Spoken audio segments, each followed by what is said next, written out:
By the way, welcome everybody up close and personal with Wendy and Rick. Um, I'm looking for a second here. We have not bothered this one in a while, and so let's bother this one now. And there's Craigers. Hi, Craig.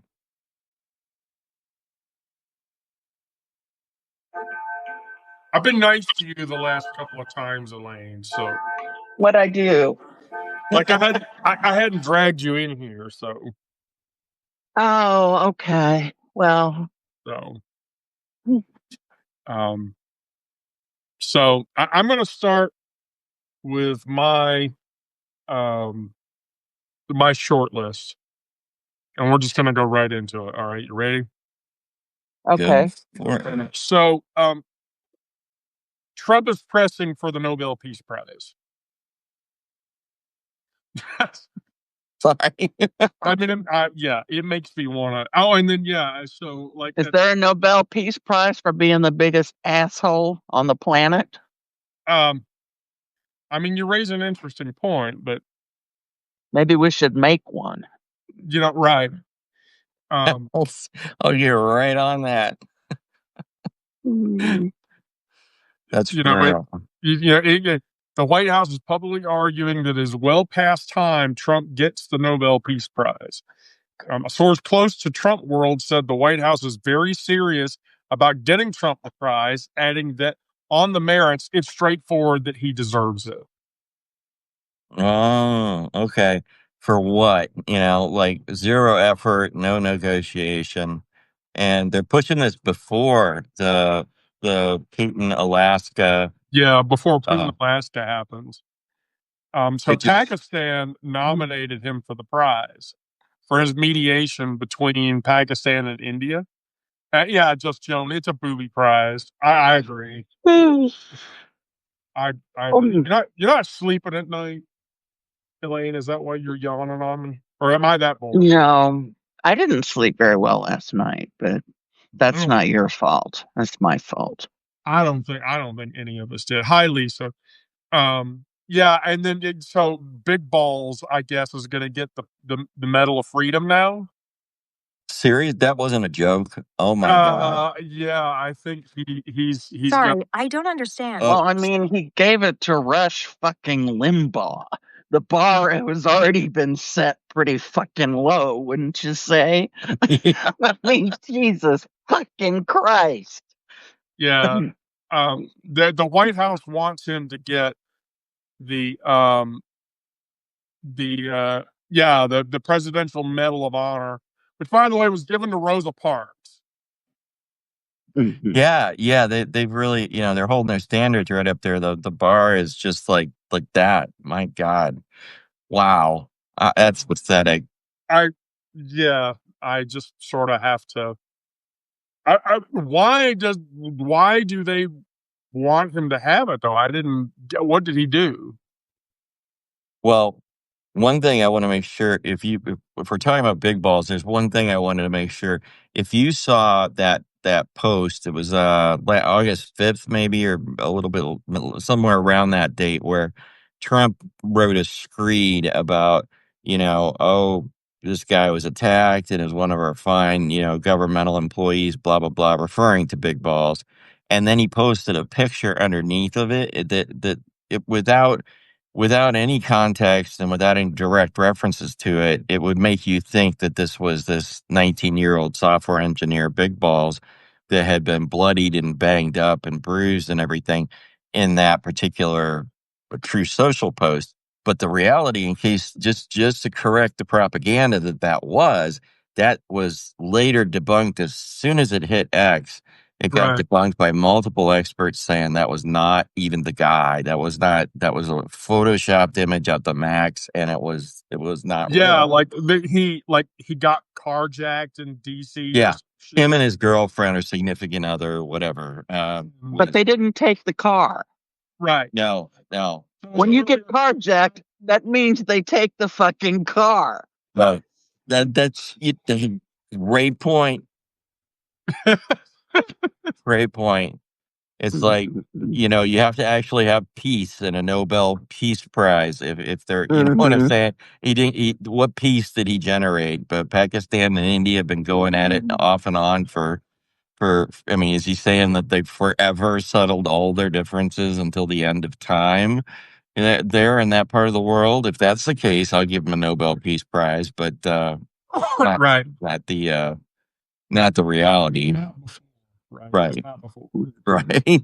And that will be awarded at and on the end of time, and not until then. To just make it clear.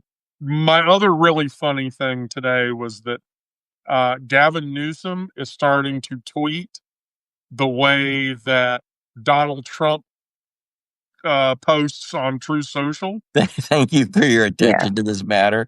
And so he's like, Donald Taco Trump, as many call him, missed the deadline. California will now draw new, more beautiful maps. They will be historic as they will end the Trump presidency. Big, beautiful maps.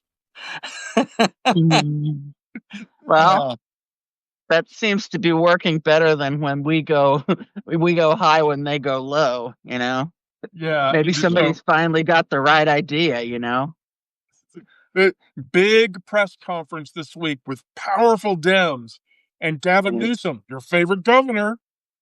Right. That will be the bestest devastating thing for MAGA. Thank you for your attention on this matter. So on. So I'd like for Newsom to channel Trump's big dick energy.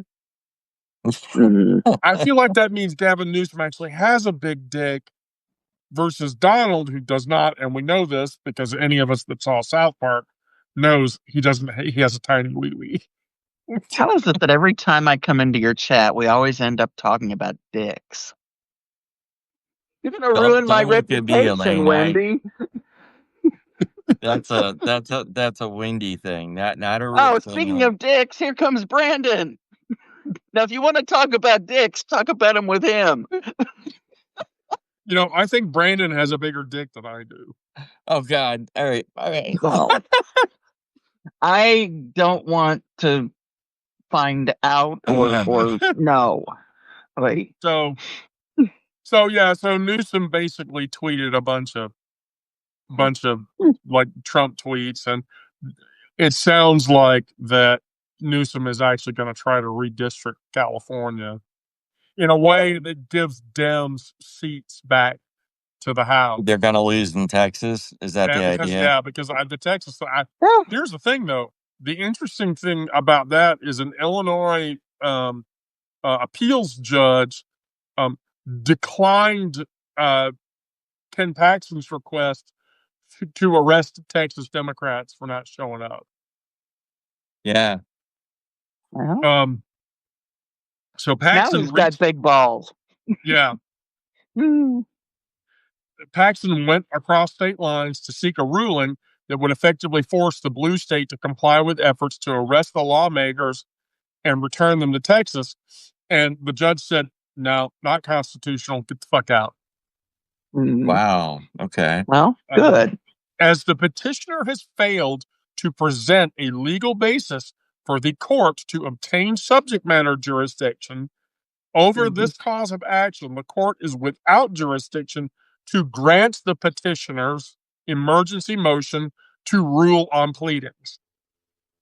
Maybe the Supremes ought to be reading some of this shit, Yeah.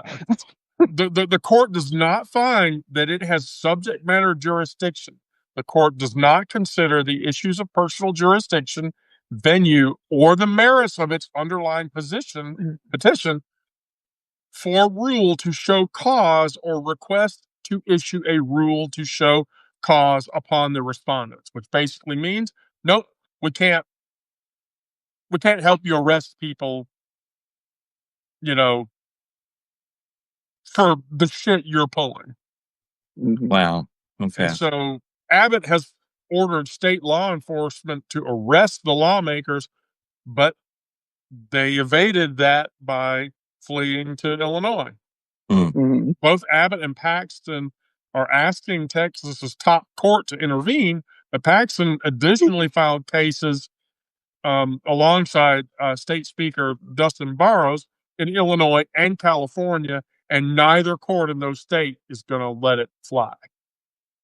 Kylie's the third estate. I'll get you in like 15 or 20 minutes. The court must give full faith and credit to warrants duly issued by the Texas House of Representatives that compel these civil servants to return to Texas for their civic responsibilities. That's what the Illinois petition read, and a judge said, "Nope, get the fuck out." Wow, I'm actually a little surprised that went that way. I mean, that's different than what I expected. So Yeah. Oh, and then the DC takeover extension. yes, So Trump is going to file a DC takeover extension, and that requires a 2/3 vote. of Congress. Yeah, not going to happen. Is that of the House of the Senate? Do you happen to know if that's of the House? That's a House and Senate 2/3 vote, and they don't have it. Okay. And so Well, the troubling thing, and I haven't been able to confirm this yet, but multiple sources are reporting that Trump's takeover of DC is his attempt to establish freedom cities.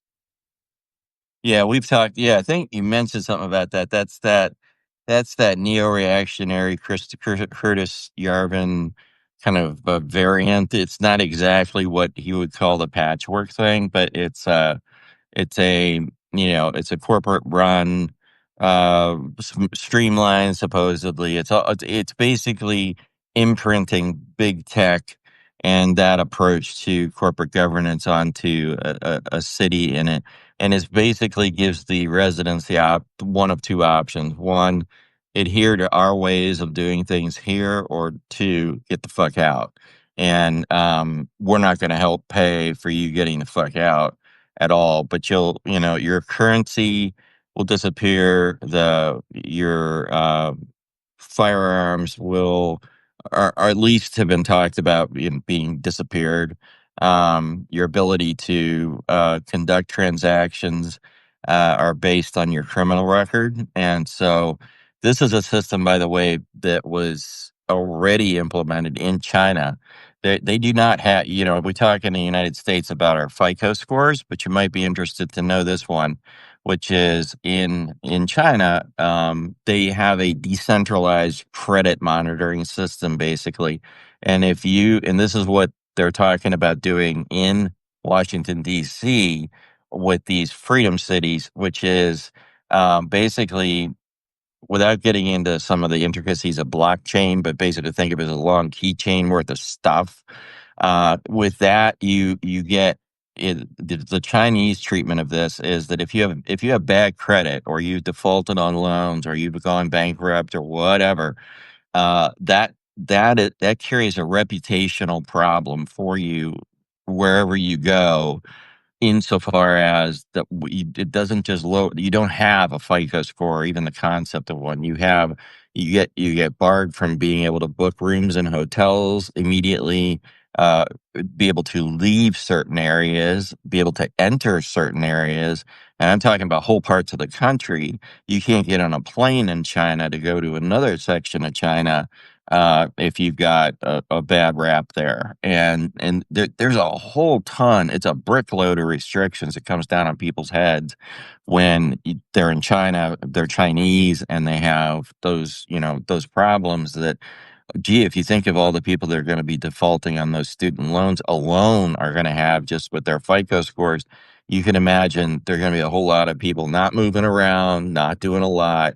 Oh, by the way, and the other thing in China it does is it just was reminding me, it also severely limits your employment options. So you can You can be that next brilliant whatever, but in China, there's likely 5 people behind you with the same qualifications for the job that want your job or that want that job. And so their ability to turn down qualified applicants is much higher than it is here in the United States, just due to density of population. So it's a nasty thing, and that's what they're proposing. As part of that whole, when you hear sanctuary, when you hear freedom cities, that's what that all is, and that if that doesn't fit an authoritarian stronghold, I do not know what does. That's really really really scary proposition for me. I don't also understand. I'm the thing that has bugged me since Monday, by the way, and maybe you have some thoughts on this, Elaine or Wendy, is that the declaration of an emergency state in the city of Washington D.C. and the district of Washington D.C. is a really big leap when you look at the data and you look at like the practicalities of the claim. They're so outlandish. I don't understand, like, I've watched now the judge, I'm sorry, not the judge, the mayor of the city sort of have 2 press conferences where she pretty much capitulates that power over to, the federal forces, saying, "Oh yeah, okay, guys, we'll cooperate with you."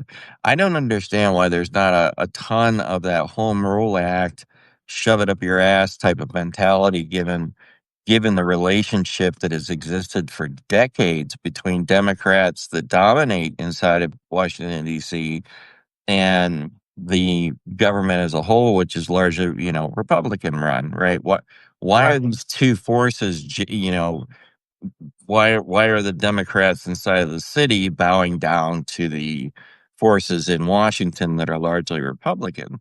Because they're establishment. Remember, again, this is Hmm. tying back to, you can't say that Democrat and Republican are interchangeable to liberal. So Democrat down here, Republican up here, liberal, conservative. There are conservative Democrats, and most of the establishment Democrats are at the very least fiscally conservative and, Mhm. and maybe socially liberal, but that still creates a situation where establishment Democrats could cede to Washington. Well, Okay. I called my ex this morning when I was on my way to the office, Yeah. and because I wanted to pick her brain, and asked her whether or not the National Guard here has been, whether or not she's heard anything from her unit, and she said no. But Right. she did remind me that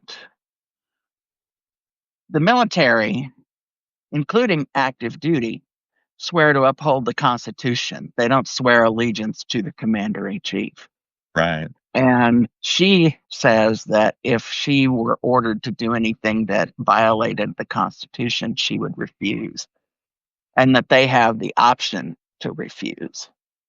Right. Right. So, So they do have the option to refuse. mhm, yeah, Well, that's comforting.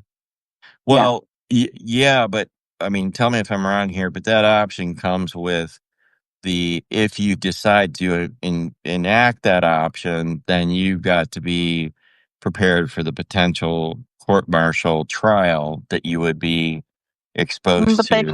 they can't court martial you for refusing to follow an illegal order. Yes. I No, no, mean, no.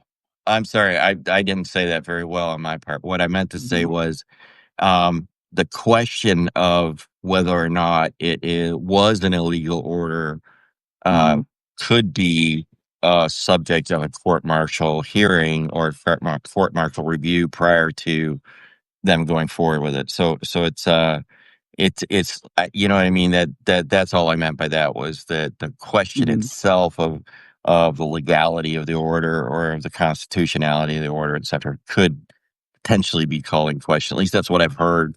I'm not a mhm. lawyer, obviously, and certainly not a legal or not a military lawyer, so I don't know that stuff. But yeah, I would think, I mean, I don't know. The guard was called out in California. I don't know that any of them were um, asked to do any. I mean, I haven't heard of anybody, you know, and that it would be right on the news if anything like that happened. So I think the more times that he pulls this, trying to basically uh, soft pedal us into martial law, um, I think it's really well put. sooner or later, yeah, sooner or later, I think that this is going to become an issue because there's a lot of soldiers who are Hispanic. They're not going to cooperate with things that would push people out of the country, Right. you know? So, Yeah, and I think you hit it on the head there where you were going with it, which was that first of all, Latinos and Hispanics they're not gonna be too gung ho on creating situations of hostility among their own mhm, people and their own. I use that the wrong way. I don't mean people. I mean among their own community. And then mhm, two, the other side of it is um, that I'm seeing anyway is that the as you take a 30-day deployment and turned it into potentially a perpetual deployment, the whole dynamics of the underlying situation start to change, right? Because it's like now it's not a 30-day commitment that I just got done telling my wife or my husband or my spouse or whatever. I'm going to be gone for a while. I'll be back. It's now well, I don't know how long I'm going to be gone. I don't know when I'll be back, yeah, and that yeah, that changes the home dynamics and the stress equation on that front pretty hot, pretty significantly, I would think. And at least from what I've heard in other situations, not like mhm, these, but definitely where National Guard or even Reserve, it turns into something much more stressful for these guys and mhm, men and women. So it's just it's really, really, really terrifying for me to think that where that goes, mhm, because otherwise, the third element of that is people get a lot more twitchy, grumpy, the emotions start to take over, and you get bad behavior, on the part of what can very quickly look like an oppressing, occupying force that's in front of you, and so soldiers can get short tempered, just like the rest of us, and mhm, so can the people that they're supposedly in charge of not policing but doing something other than whatever it is that they are doing. Right. So mhm, mhm. I don't Oh, understand. Karen, the cat is she jumped back down What? off the onto the floor. Are we not playing with pussy anymore? I mean, She she wow. wasn't she didn't want my attention Elaine's gone anymore. unstable. Karen You're unstable. asked what happened Yep. to the cat. Hey, I don't know if was that your was that kind of the highlights of your list, because I had one thing. Yeah, I that was my short list for the day. So Rick, you can have the Well, last she 10 minutes of the last thing. jumped Yeah, so down on I'll floor. go through these pretty quick. Um, First of all, I was Usually, I oh, go ahead. have at least Oh Oh, crap, we lost Elaine. okay. Oh, we can get her back Okay. if you want. Well, I'll just keep plowing ahead. You do whatever with seeing if you can get her back if you want. So yeah, I thought it was interesting because I get my news from a lot of diverse sources across the planet so that it's balanced, both from Australia, a lot from the UK, a lot from Al Jazeera, which always has a different, unique perspective on things as well. and because I do, I sometimes get to see 3 or 4 different takes on a story that are very, very different. One of those was today, from the Financial Times of London. They talked about this upcoming summit between Putin and Trump, right? And the part that alarmed me was that there's a huge difference between if you got a kind of sense of the abnormal normal, if you want to call it that, that was the first Trump presidency back in 2017, 18, so on. Uh, Being like his foreign policy, he had people where it came out of that administration afterwards and said, "Hey, that was some of the hardest time I ever did with another human being talking to Trump because he was hard to keep his attention. It was hard to get him to focus when dealing with complicated things.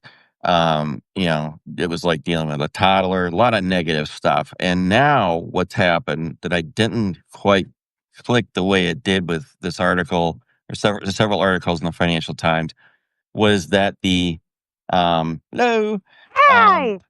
and the thing that clicked with me this time around it was that Trump has basically he has gutted out all of the people in the State Department and various areas of the national intelligence apparatus that would normally have been cramming for this summit in Alaska this Friday.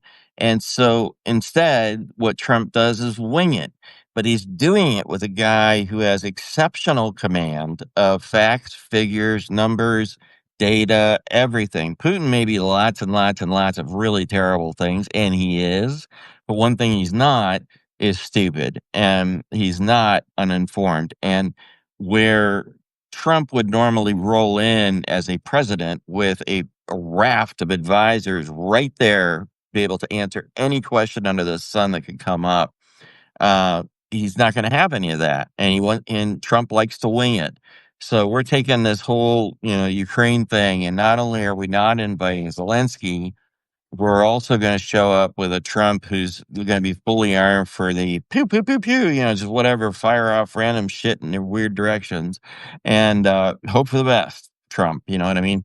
That's kind of a concerning thing, particularly when it comes to Ukraine, because this could literally wind us up in a situation where like Steve Witkoff and Trump shake hands, deal with Putin, and they say, "Oh, great, we got a deal, we got a future here," and don't realize they've sold the ranch, the cows on the ranch, the horses on the ranch, everything. They've given it away, and they've not even included Zelensky at the table or anybody representing Ukraine, which I think is just a horrendous slap in the face under already a ton of abuses that have occurred and a ton of insults that have been incurred from on top of Zelensky and the Ukrainian people, who we told them when they got into this conflict, hey, we got your back, Right. and boy, it was not them, it was us that abandoned them. They did not pull an Israel and take all of our money and go do whatever the fuck they felt like doing. That's what Israel, quite frankly, did. You may disagree with me on finer points of that, and that's okay. We can have that conversation. But the fact is, Israel has been given blank check after blank check, whereas the Ukrainian world has received very specific allocations of funding as well as equipment, armaments, bullets and bombs that go in those armaments that they've had to stick to. So this is quickly going to unfold over the weekend and into early next week. I think we're going to be back here talking a little bit more about it. Um, that's one, and then two, um, I have very few people that I truly just can't stand in the current Trump administration. One of them is not Steve Witkoff. What's his name? Kevin Hassett, Ugh. and that guy scares me because he has Mhm. almost a psychopathic, smile glued to his face that never comes off. And today it came out also in the London Times, in the papers there as well as in New York. that Trump is considering Hassett for the job of the Fed chair, which is to Yes, replace Jerome Powell. but he And can't. I don't know what why is the can't in there? Is that because there's something I didn't realize, or what? I mean, Trump can't replace the Fed chair. Oh, no. I'm sorry. When Jay Powell's term is up next year, Yeah, that's what I meant. I apologize. I wasn't yeah. clear. But yeah, having Hassett at that position is probably one of the worst ideas for the global economy, not just the domestic one, because he is such a lapdog and such a a Trump sycophant that he'll do anything to make Trump happy. And that is the last type of personality you need in that job. You need somebody that's got, backbone, the ability to withstand criticism. If you look at, I asked one of the GPTs out there to give me a bio on Hassett, and he's basically lived his life inside of think tanks. He's got almost no experience in the real world. And he's definitely not run any kind of big financial institutions, nor is he a, Howard Lutnick style self-made investor, $2 billion dude. You know what I mean? He's just a guy that writes reports, right? And that's not who you want running the Federal Reserve of the United States. You want somebody with lots of practical experience. So as soon as that whole system starts to cave in from lack of confidence globally, there's going to be some interesting side effects that come out of that, I would say. So those were two of my items. I think I had one other, but I can't think of what it is right now, so I'll just skip it. Lisa, comments. Hey, Yes. yeah, no, I was listening in when you guys were talking before. You guys could hear me okay, right? Because Yep. I was having an issue. yeah. Okay, good. So you guys were talking about the ICE situation in Washington, D.C. and everything. Well, we already know I'm in Chicago. So, he's been gunning, of course, for all of the blue cities. But I particularly feel he has quite an animosity, to Brandon Johnson, our mayor, and Pritzker for sure.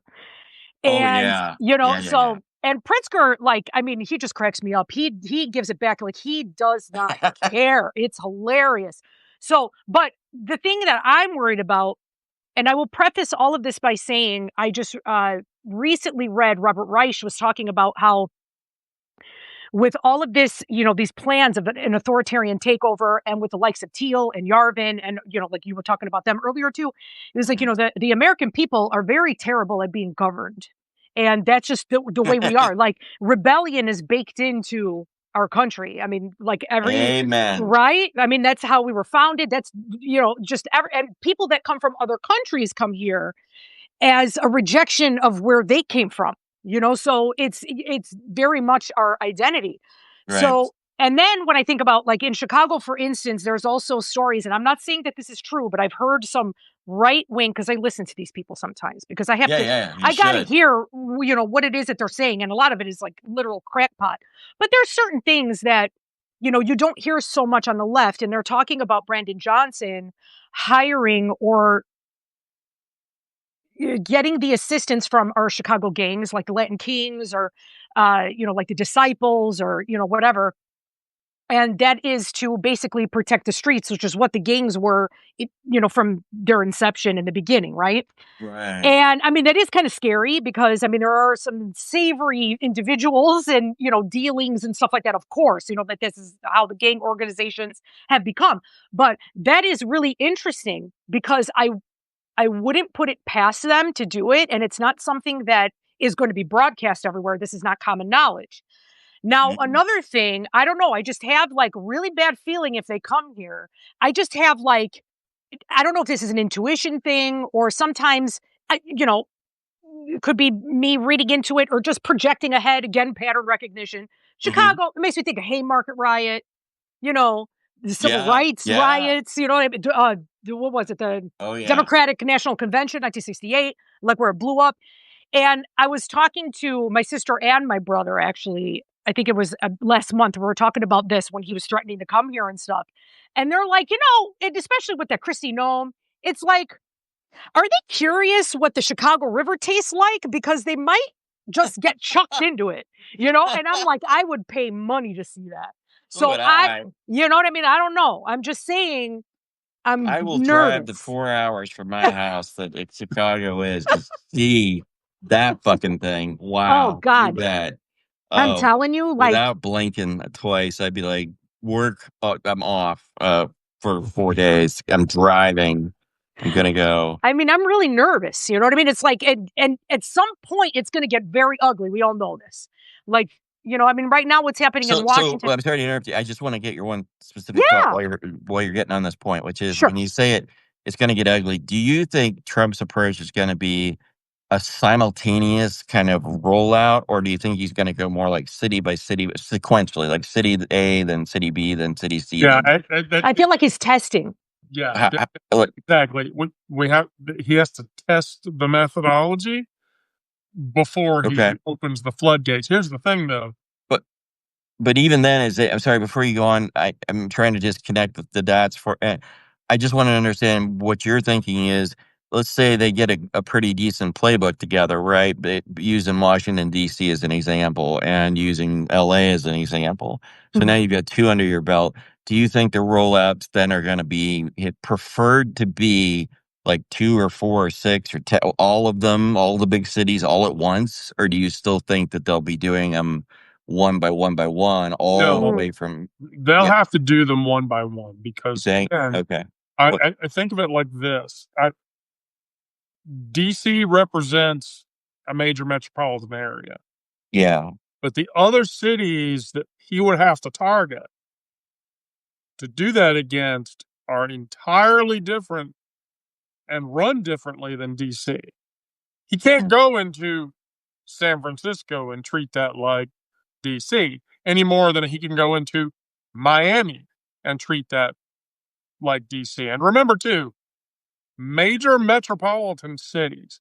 So Miami, where I live, Atlanta, New York, Chicago, San Fran, LA, those towns have a large blue presence.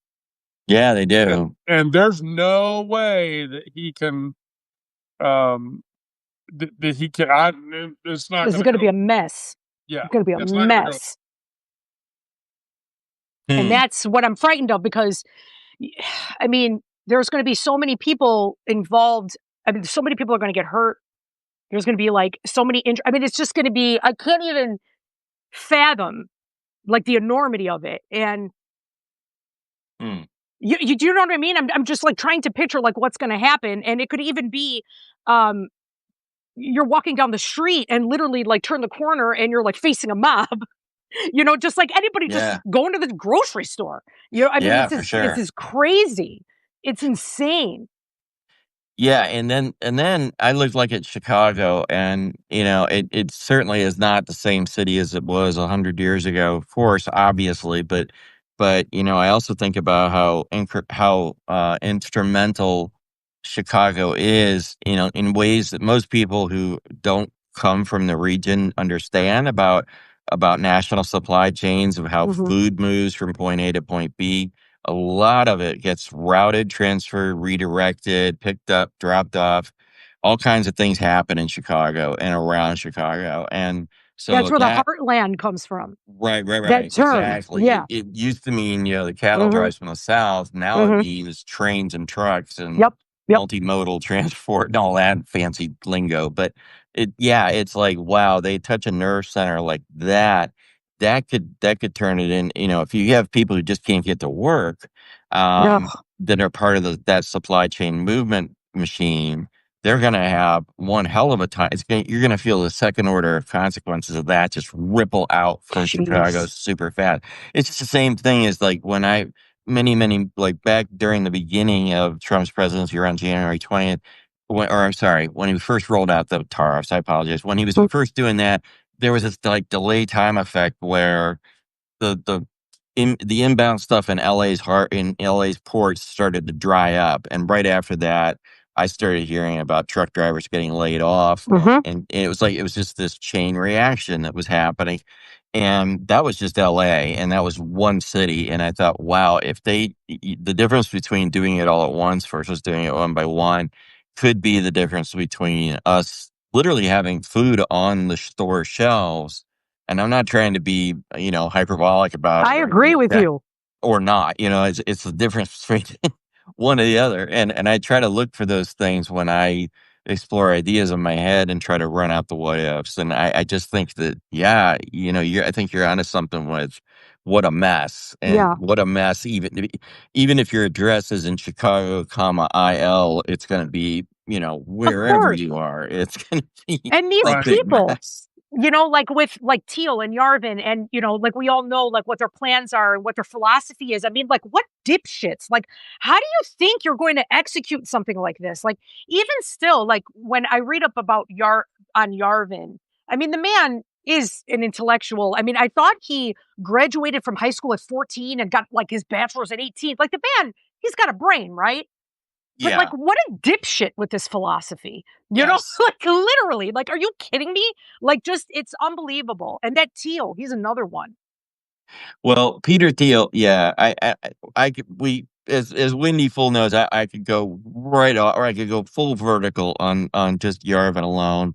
So I won't jack my blood pressure up tonight on just that one, Please, because please, please don't. that's one I tend to do just because it is there. But Yarvin, when you get right down to it, what he's trying to sell people on, in the most fundamental, basic message to our audience, and we got 75 people like right now, is if you hear Curtis Yarvin, that equates to this what's called neo-reactionary movement, which is just a complicated way of saying deeply, deeply, deeply conservative. And that's a very complicated way of saying they are conservatives look to the past, look to the old ways of doing things that are known, versus looking forwards to new and potentially experimental things to solve problems in small increments. That's the progressive way, and why it's called that is it's very iterative. It's very, let's try this, and if that doesn't work, try that. And Yarvin would have you believe that, we're just and the progressives are essentially a reinvent. Number one, lying to ourselves, because all we do is really truly elect dictators at the end of the day anyway. We elect monocrats. People Mhm. don't consult other people for every single decision, but that's a belies his own misunderstanding of what republicanism is. One, two, he would have you believe that it's just a simpler thing to just put one person in charge, call them in charge, and let them make all the decisions without much deliberation, which we've seen that blow up spectacularly in companies like Enron and in other places throughout history. There's just as many bad examples of corporations being run as there are many good, and it's all a crapshoot in a sense. The only thing with democracy that you have is a built-in timer that says everybody gets an expiration date from the day they get elected, when that a term is going to be done. They must either be reelected or leave office. And so they don't get a lifetime appointment in most executive type positions. And so Yeah. anyway, that, I know. Like they called FDR, they were like, well, we're under the FDR monarchy. I'm like, what the fuck are you talking about? Then what the hell was oh the yeah. What was the Reagan Revolution then? Like, like that's really what we're under now, Right. still, no matter who govern. I call Reagan and FDR, to me, I'm not an economist and I never even took political science, but just from as a layperson, they seem to me like sea change presidents. Like anybody after Yeah. FDR, no matter if they were Republican or Democrat, they governed under this little square that was set by that paradigm. And that's where we are now with Reagan, even Clinton. Like there was certain parameters, like the top marginal tax rate didn't go back up much. Right. Like they only had like this little wiggle room until we get this other sea change president, which I'm hoping is not going to be a freaking nightmare. I mean, that's what Trump is trying to do right now, like Yeah. to peg it even more. And then just to go on the dark enlightenment thing, which already, like, that term sounds like an oxymoron, and that's probably why he coined that, because he thinks he's clever or whatever. But I Yes. read that somewhere, I read somewhere where it's supposed to be the exact opposite of the Enlightenment of the Founding Fathers. And that's why he Right. named it that and all that. I'm like, oh God. I mean, like literally, we're like the hubris of these people that they think that, and like I was talking about this country being like rebellion being baked into us. Like, would you think that this is going to be easy for you? Yeah. You know what Yeah. I mean? Like, you think that this is going to be like, it's Well, unbelievable. I love your spirit there because it is true. It is an interesting thing. I would love to, talk more about it because Yes. I'm sure I'm going to have Gotta turn on my light. Wendy DMing me here in a minute. Yeah, I know, exactly. We might be on. going over because I know you have like a schedule. Yeah, well, sort of. Yeah.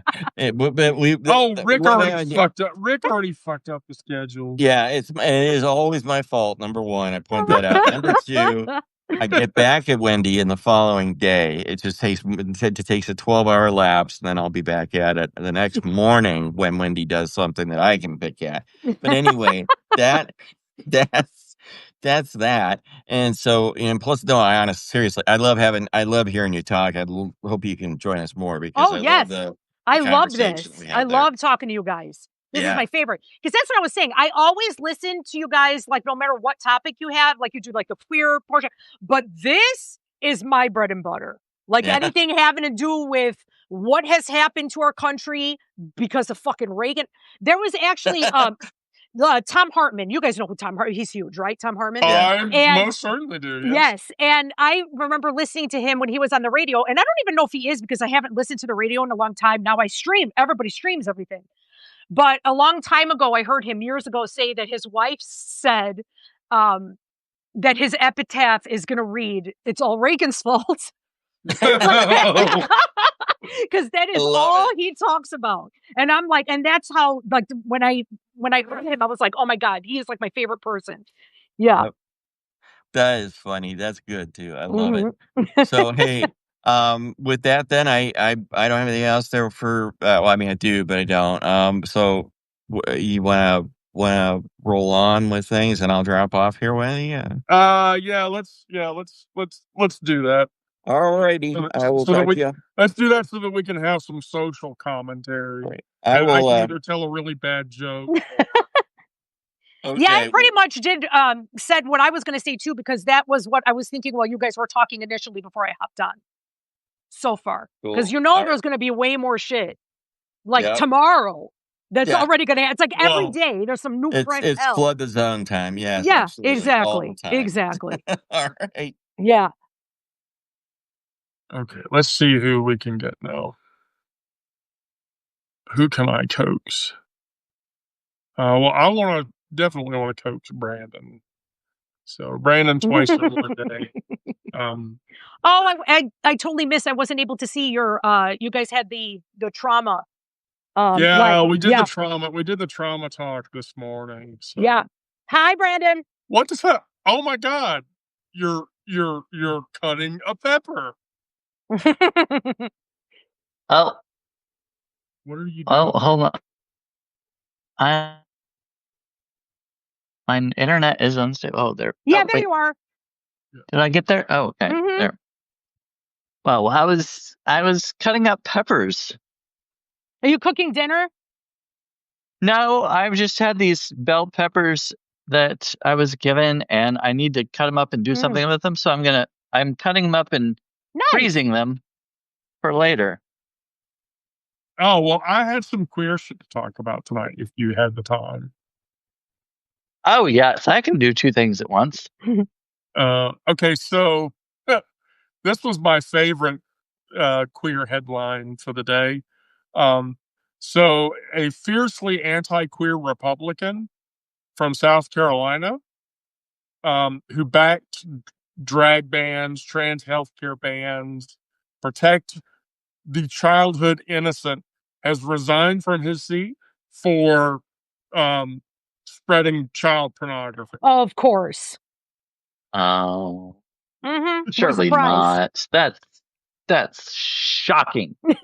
Yeah. So RJ May, from South Carolina, he was arrested and charged in June with 10 counts of distributing sexual abuse material Oh my involving God. children. So he's really trying to protect young children Yeah. from drag queens and from gender affirming mutilation care.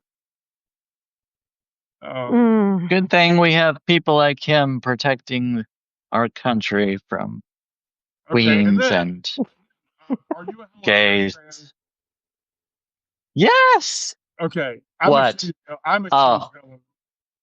Oh, here we go. Did she do something bad? No, she did something brilliant, and you're gonna laugh about it. Oh, all right. So, Helen Mirren has come out and said that tomatoes are bisexual, and that to help them grow, you should finger them. Oh, wow. I love her. All right, Helen.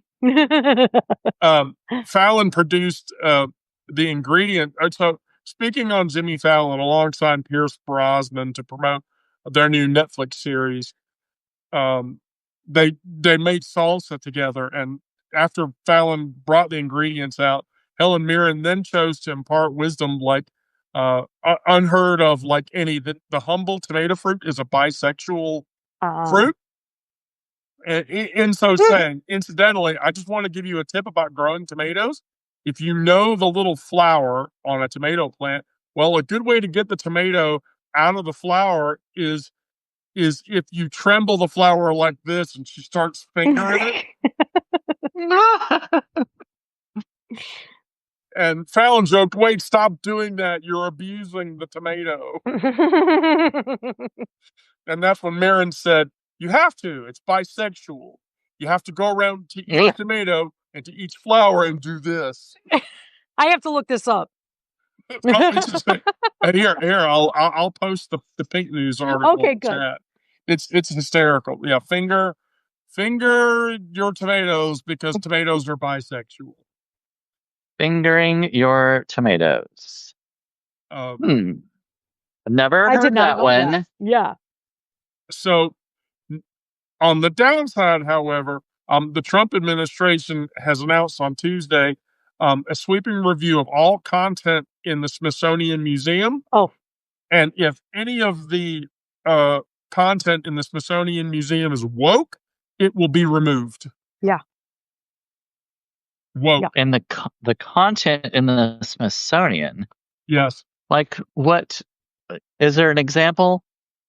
So the vetting process will include scouring wall text, websites, and social media for queer and other woke content and an assessment of tone, historical framing, and alignment with true American ideals. Oh my God. Oh. As it being gay. So it's more about. It's not like the displays or the artifacts. It's more like what they're putting out as far as the website and materials. Well, but also what's in the museum itself. Oh. See, and also historical references too. I mean, I think historical reference. For example, there are a pair of Dorothy's shoes in. Yes. And I saw that one. Because Judy Garland is such a huge gay icon, they could theoretically remove that. Oh my God. Get them out of there. Ruby slippers. So gay. No place like home. So gay. No place like home. There's no place. Get those slippers out. So, but on the upswing, a Virginia school board votes to refuse to follow the administration's anti-trans order. So out of Virginia, that's pretty huge. That is. So public the anti-trans. Yeah, so the Loudoun County School Board voted to maintain its current policies regarding facilities just after the U.S. Education Department ordered the district, along with 4 nearby school districts, to ban trans students from using facilities associated with their gender. Okay. So one school board has already said, "Fuck you, we're not doing it." Wow. Fuck you, we're not doing it. That was Georgia? No, Virginia. Virginia. Oh, Yeah, sorry. yeah, Virginia. So that's actually pretty huge. And then um, uh, Ray Reagan published this article today on LGBTQ Nation, which I found really, yeah, Craig, it's Loudoun County. Um, why are young cis men so vulnerable to right wing influence? Mm. And the question itself is kind of scary. Yeah. Here's the thing. So, one group, as it turns out, could prove vital insight into what these men are going through. Trans men who were raised as female before transitioning, they have the rare experience of living life as each gender. Mhm. As a trans woman, I can say Sure. that I feel the same way. And having that rare experience of living life that way, um, offering a window into what young men lack compared to women when it comes to socialization. So, Holly Baxter, who's a big journalist with The Independent, um, did a bit about it. Baxter spoke with Aiden Kay, who was a trans guy who transitioned in the 90s before even trans identities were really widely discussed. And he described the feelings of testosterone gave him, and said that he couldn't believe teenage boys with underdeveloped brains, how they could deal with growing up as a male. Mm-hmm. He points out that he was going through the hormonal equivalent of male adolescence, but with the advantage of a fully formed adult brain. I don't know how an undeveloped brain deals with this. Right. It just doesn't, he's like, because, I mean, I found teenage boys quite ridiculously annoying my entire life. And I just felt so bad because as an adult, I was in my mid 30s. I could have had all of those feelings of physical overwhelm because of the increased libido, and that would have driven me completely insane. Hmm. And so the right wing bravado of male superiority, Mm-hmm. yeah, I would have fallen for that if I had gone through this as an adolescent versus going through it as a 30-year-old with a fully developed brain. Um, so that was really sort of telling. But the see, here's what happens when you're a young male child. Um, Traditional masculine identity markers happen. So when previous generations might have found clear pathways to manhood, which were highly misogynistic, through stable employment and home ownership and family formation, yet today's younger men encounter economic precarity Mm-hmm. that makes the milestones of what happened to somebody in the boomer era drastically different. And so then the other thing that affects young men growing up is um, social drift, so a disconnection from meaningful community structures because religious attendance has plummeted. Churches are losing congregations by the hundreds of thousands of people. There is a real drive by the church to bring people back. Gen Z doesn't want to go to church. Mm-hmm. Gen Z doesn't want to vote. Gen Z doesn't want to go to church. Why not? Yeah, And I've seen a ton of propaganda saying otherwise. Like from the right wing people saying, like, Gen Z, they're starting to join church. And I'm like, who are these people? no, What are you talking about? Yeah, no, exactly. yeah, no. And then with digital echo chambers and algorithmic amplifications with online spaces, um, all of these issues focused on men's issues Mm-hmm. polarizes a young adult who's going through puberty, and um, it creates this larger problem, on top of the fact that right-wing messaging offers seductively simple explanations for complex problems. So when young men see feminism has destroyed masculinity, Yes. that messaging exists. Immigration has stolen your opportunities. Yep. Progressive politics has rigged the system against you.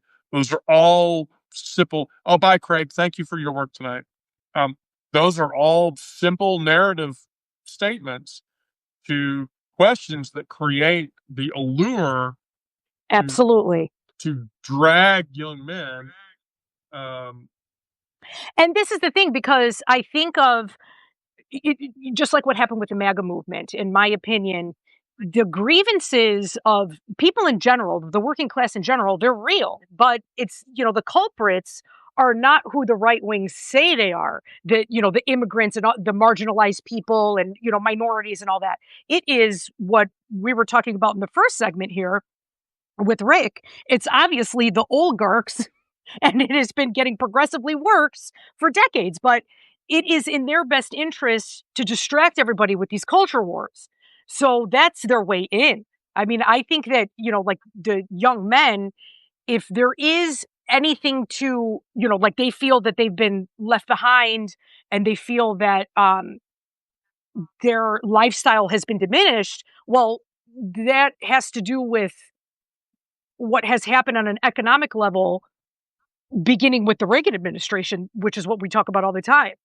It's Right. not, but they just keep harping, that Fox News bullshit, that they keep having these segments and they keep on, trying to, I mean, it's division. We all have, I mean, that's the whole premise of my name. We are the third estate. I mean, everybody knows what that, right? More, Yes. 90% of us have more in common with each other than we do with the, top, 10%.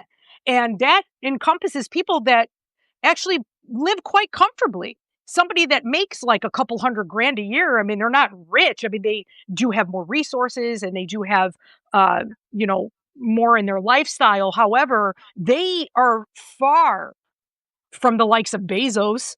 So why are you advocating for those people and like Right. advocating for them to exploit you even more? Oh God. It drives me insane. Yeah, But that's how they get in. so it's I would. it's a real problem, I think, Yeah. in that space. And it enrages me. Oh, I can. I'd like to know. Oh, sorry. No.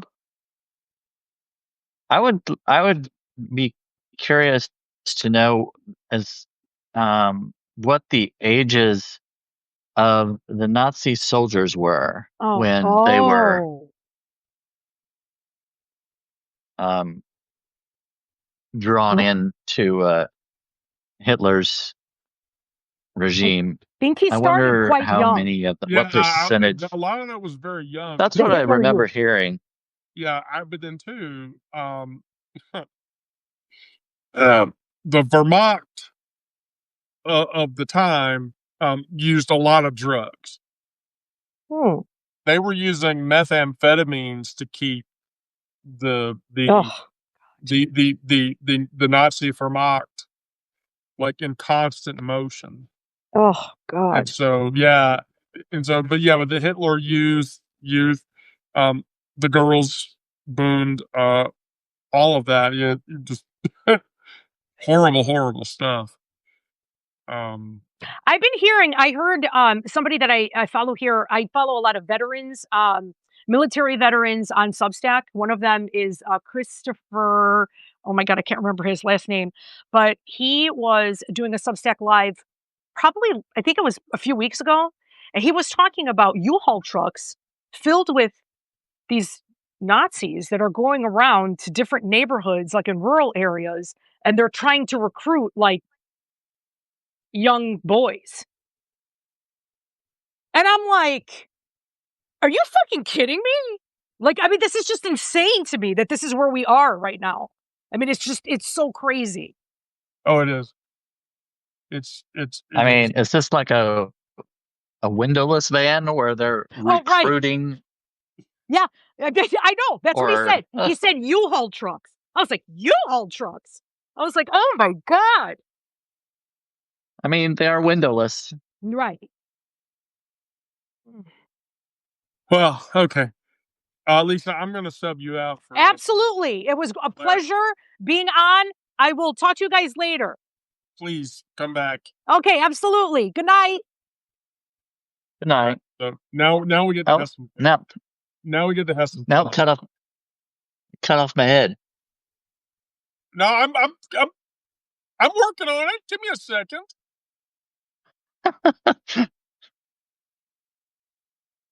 I'm working on it. Give me a second. So, all right. So, the last 10 minutes is going to be a reaction video. For Oh, yeah, we're gonna put for who? we're gonna put Lisa through a video. Oh, Yeah, we're gonna put for who? Oh, you're I hear echoing. Yeah. All right, here we go. That was me. Okay. Is it the same one you showed me? No. This is a reaction video for tomorrow's story. So Lisa, I only got a little bit of it. Hang on, I gotta open that up on here, I guess. yes. If you'll So- kindly go to your Signal chat, please, Lisa. Yeah. I have it on my laptop too. I didn't get it fast enough. Because I can't wait for this. Oh goodness, what are you going to do to me now? Why is it not already showing up? It should be on. Darn it.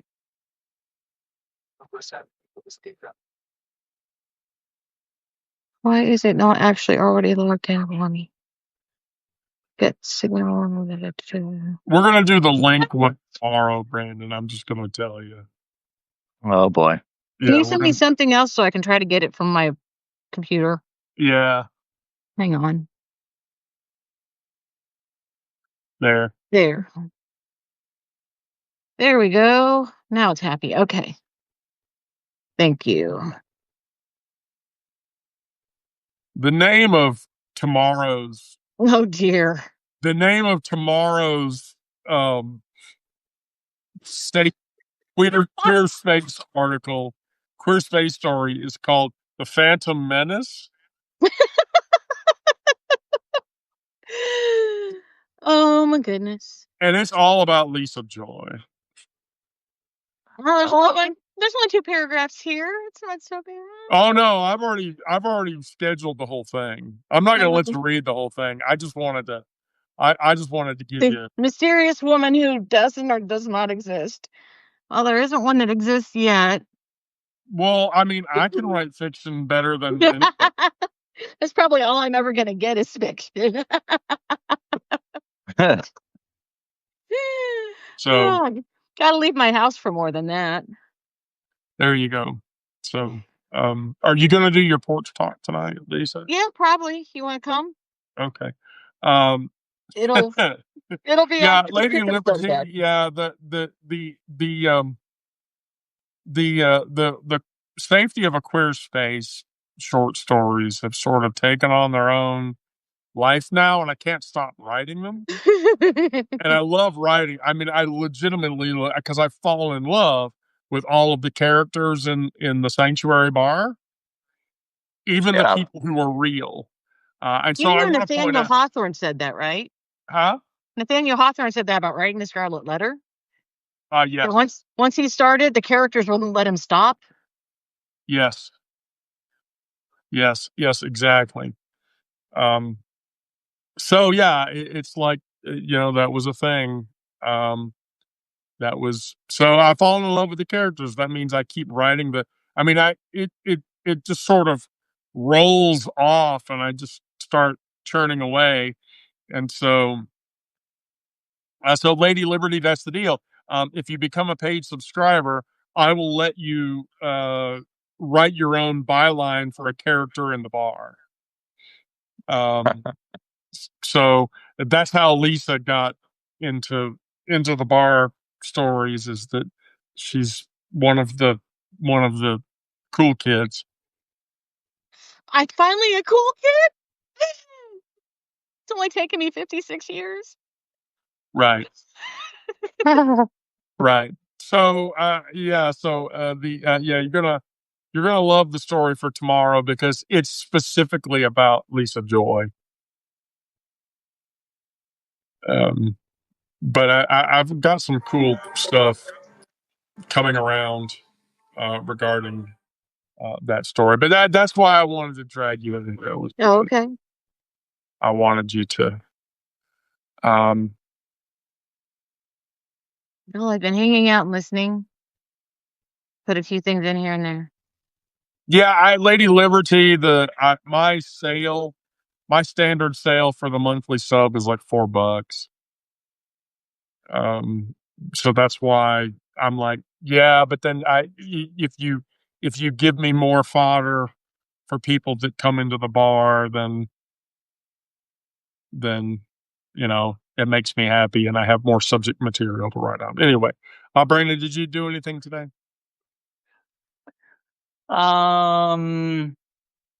Well, I was on your live earlier, and I had a Zoom meeting, and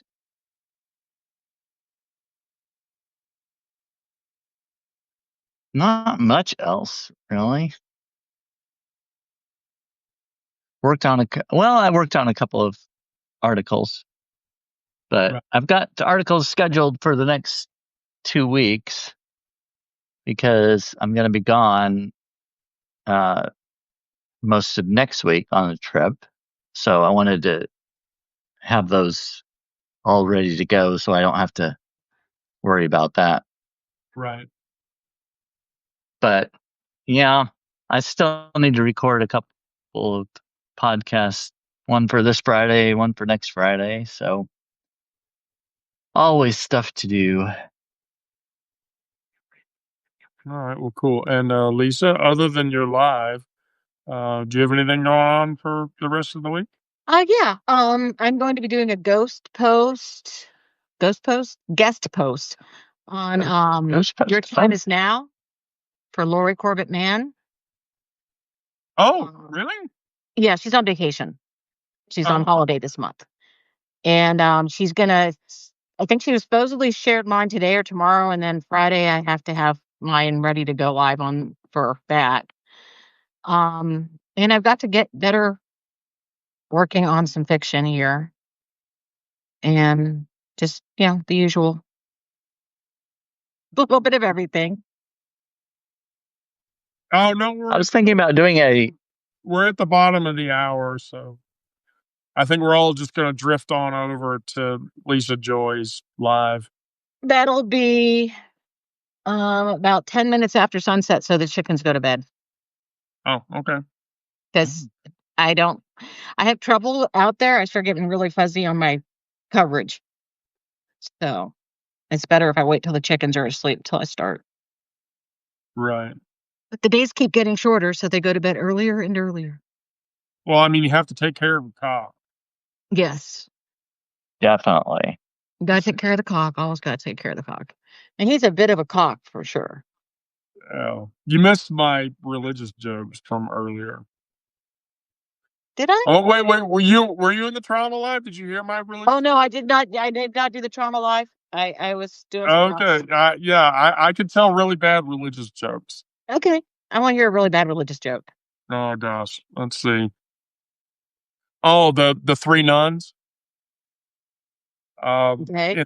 In three nuns in the confessional, and the first nun says, um, uh, the first nun goes into the forgive me, Father, for I've sinned, and the priest says, "What is the sin you have committed?" And the nun says, "I walked into the rectory, and I opened up a bedroom door, and I saw uh, another priest completely naked, and so." The priest says, "Oh, I see. 10 Hail Marys, 10 Our Fathers, go to the church rectory, and then wash your eyes out with holy water." And so then the second nun goes in and she, forgive me, Father, for I've sinned. And the priest says, "What is the sin that you have committed?" And the nun says, playing in the yard the other day, I touched the genitals of another priest, and he says, "Oh, okay, fine. 20 Hail Marys, 20 Our Fathers, and go into the rectory and wash your hands in holy water." And so while the two nuns are out there washing themselves, the third nun runs out and says, "Get the fuck out of the way. I have to gargle."